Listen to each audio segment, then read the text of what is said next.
glowing fashion. So why do I feel like the Chiefs are going back? Yes, they're missing Eric Bieniemy. Yes, their offense isn't the same. Yes, they're missing Tyreek Hill.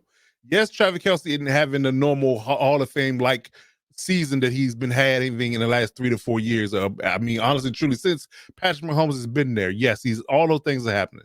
Yes, he's dating Taylor Swift. Maybe that's a distraction. Maybe it isn't. I don't know what you want to put on his downward spiral in the year in the stats.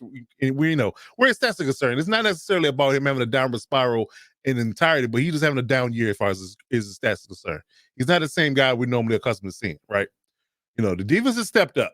Although Chris Jones hasn't been as menacing as he normally is in the past few weeks, the defense as a whole has been pretty solid. But again, the offense is regressed. They can't seem to find a number one receiver. They can't seem to find somebody that wants to catch the football outside of Rashee Rice consistently. So, you lump all that together and you're like, well, how can you really say that they're going to go back to the conference championship game like the Super Bowl? Why can't I say that? Because to be honest with you, the Chiefs are just a byproduct of what's going on around them. Now, when we came into the season, we all said that the conference as the AFC was a way stronger conference. They had the better quarterbacks. They had the better teams holistically, offense and defense. They were just a better conference. The NFC was mighty weak. But what's happening here and through week 13 is something that's been unprecedented. We've had an enormous amount of injuries when it comes down to the quarterback position, and things aren't the same. They just aren't the same. So here are my reasons why I feel like the Chiefs are going to go back. First of all, let's look at the schedule. As it stands right now, they're technically the 3 seed. They're one game behind Miami and Baltimore, right? Their remaining schedule is as such. We're in week 14 coming up this week on December 10th. They got to play Buffalo. That is their toughest game outside of Buffalo. That's the last game that's going to be quote unquote air quote tough that they absolutely positively will have to fight to win, in my opinion. They'll play Buffalo. Now, mind you, Buffalo is sitting at 6-6, excuse me. So they're fighting and they're on the outside looking in right now too. So, they're not the same Buffalo team that we're normally accustomed to seeing either. But I'm gonna get to that. They got Buffalo this week. Then they got lonely New England, who can't even score points on the Chargers. I mean, again, I hate to crap on my team, but it is what it is. Then they got Vegas at home. I mean, let's be real. Vegas didn't lighten it up either. Cincinnati playing with a backup quarterback, although he looked pretty good last week. Who's to say that he's going to be that guy? He's a backup for a reason. So who's to say that he's going to light it up and be able to go to KC and beat the Chiefs at Arrowhead?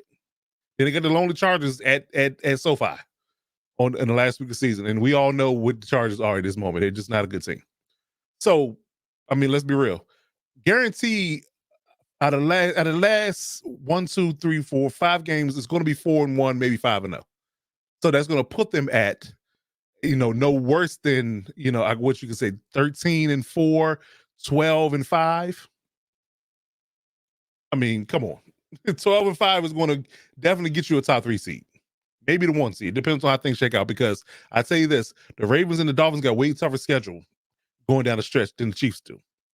So, yet again, they will likely be the 1 to 2 or 3 seed. No worse than 3 at this moment in time. But yet again, that that doesn't matter, and I'm about where they land because of what they got to go up against, and I'm gonna tell you why. So here are the reasons why. The teams that can ultimately threaten the Chiefs, because let's put this on the table. They are struggling offensively. They're way better defensively, which has been carrying them, which hasn't changed, and they haven't had a rash of injuries on that side of the ball either. So they're still holistically, together, right? So the teams that have given them trouble in the past, it's been the Bengals. Go back to the whole Burrowhead rivalry and all that good stuff, right? Joe Burrow's not there. He's out for the season. The Bengals are not beating the Chiefs without Joe Burrow. Let's just be real about that. The Bills, who have given them, not necessarily beat them, but they've given them run in the last 3 years, are a complete mess right now. They're not even guaranteed to make the freaking playoffs, so they won't even be a factor if they don't make the playoffs. And they got an uphill climb, they say at least, and their schedule is tough. The Dolphins, who the Chiefs beat, by the way, in week 9 handily in Germany, can't beat good teams. Any team over 500 or any team in cold weather or combination of the two, they can't beat. So I have no faith in the fact that the Dolphins will be able to, in a tight pressure cooker of a matchup in the playoffs can the Dolphins beat a good team, right? Then that leads to the Jaguars, Steelers, Browns, and Colts, who all have backup quarterbacks at this moment. Trevor Lawrence is out with a high ankle sprain just recently. Hopefully he gets back. But again, at this moment in time, he's not playing. A high ankle sprain can take 4 to 6 weeks to heal. So we don't even know if they will ultimately be in the playoffs. You just don't know. The Steelers, backup quarterback Kenny Pickett's hurt, playing with Mitchell Trubisky. The Browns are playing with Joe Flacco. So unless Joe Flacco can put some type of magic out of his rear and say that he comes back into the 2020, 2012 Joe Flacco when he was with the Ravens, I doubt highly that the Browns can be the Chiefs either. And the Colts are playing with Gardner Minshew as a backup quarterback. Solid team, but again, let's be real. Do we have any stock in the Texans or the Colts? Although I love CJ Stroud, do I have any stock in the fact that they're going to beat the Chiefs in a playoff game? Let's just be honest about it and say no. Okay. Again, the Chiefs are too well coached by Andy Reid. They got a stellar top 5 defense, and they got Patrick Mahomes and Travis Kelce, who's a Hall of Fame tight end. Could go down as being the best ever. So again, those coupled with the idea of the teams that they're going to face, most likely, it's not looking good for the idea of them not at least make it to the conference title game. And the only team that, in my opinion, to stand in their way at this moment in time is the Ravens. And the Ravens match up with them the best. I agree with that. They are top 5 in offense and defense. But the problem is, and the stigma is going to be up until this point, and it's going to stick in people's mental, whether you like it or not, or whether you want to be honest about it or not. Lamar Jackson has not won a big-time playoff game yet. He hasn't. And to have to face the Chiefs in order to get that W, that's a tall task. That's a tall task. And depending on how things shake out with the standings, again, they're only one game back. If that game isn't in Baltimore, that flips to the dynamic too. If that game is in Arrowhead, it's a whole different animal, whole different ballgame. Whole different ballgame. So if they have to play the game at Arrowhead, I don't give the Ravens a whole lot of, again, unless for some weird way, shape, or form, Lamar Jackson can beat that stigma of not being able to win big-time playoff games. Likely the Ravens will succumb to the Chiefs if they have to play in Arrowhead. They're playing Baltimore, which I hope the Ravens understand that that's better for them. Playing in Baltimore will definitely change the dynamic and change the home field advantage and could give them an edge because their defense is playing lights out.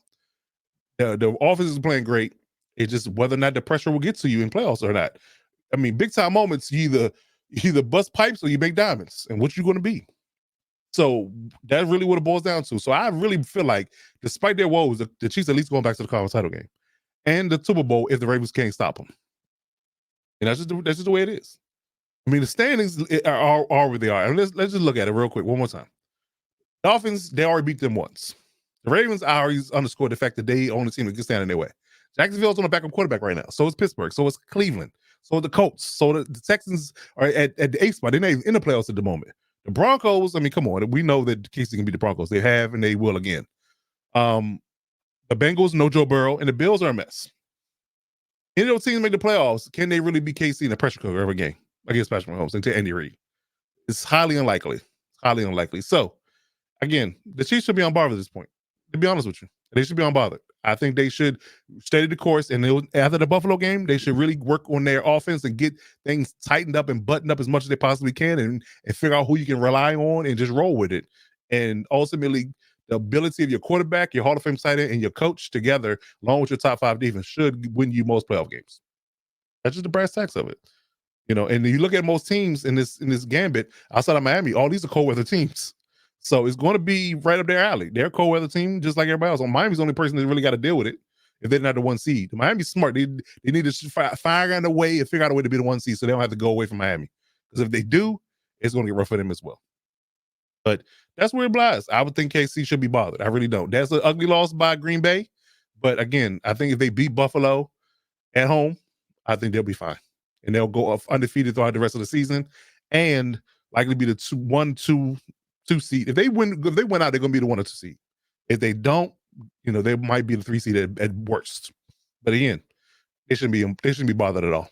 They shouldn't be bothered at all. But again, that's my take. And then if you look at it, and we'll revisit it when time comes, and I'll let you know that they're right back like they left something. And he said, well, that's your rival. That's a team that you have to deal with every year. So we're not even in the hunt right now. So I'm just gonna be real about it. And I'm a sports analyst more so than just a Chiefs and a Chargers fan. So I mean, I'm just gonna be real and say that it is what it is. It's gonna be what's gonna be. And the Chiefs are going back to the conference title game if at worst. Way things shake out. It just a luck of the draw. They're the healthiest team right now in the whole conference. They're the healthiest team. That's it. Them and the Dolphins and the Ravens probably the healthiest team on there. And they're the top 3. So there it is.